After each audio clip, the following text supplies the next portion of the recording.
Լեռնային Ղարաբաղի Հանրապետության լուծարումից եւ 2025-ի Վաշինգտոնյան համաձայնագրից հետո ինչ կարգավիճակ ունի Հայաստանի քննչական կոմիտեի այն հատուկ ստորերովս գործումը եւ ինչպես է խաղաղության պայմանագիրն անդրադառնում Ադրբեջանի զինծառայողների նկատմամբ հարուցված ներպետական քրեական վարույթներին, ինչու եմ ասում, որտեղ արկային բազմաթիվ հավաստի տեսանյութեր, ինչպիսիք են 2020-ի Հադրութի մահապատիժները եւ 2022-ի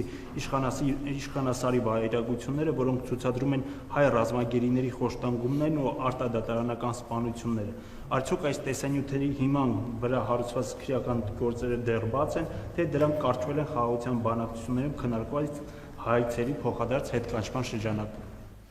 Առաջին հարցի վերաբերյալ չեմ կարող պատասխանել, որովհետև տեղյակ չեմ եւ դա իմ լիազորությունների մեջ չի մտնում։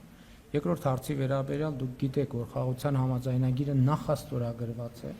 եւ խաղաղության համաձայնագիրը ստորագրված եւ վավերացված չէ եւ հետեւաբար ներպետական ընթացակարգերում դրա հետ կապել կոնկրետ որևէ հնարավոր իրադարձություն այնքան էլ տրամաբանական չէ։ Ես չեմ կարծում, թե դրա հետ կապված որևէ իրադարձություն տեղի չի ունեցել։ Ինչ վերաբերվում է մնացած հարցերին, կարծում եմ էլի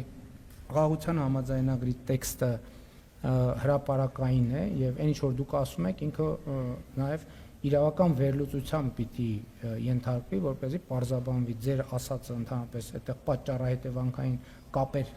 կան, կարող են լինել, թե չեն կարող լինել։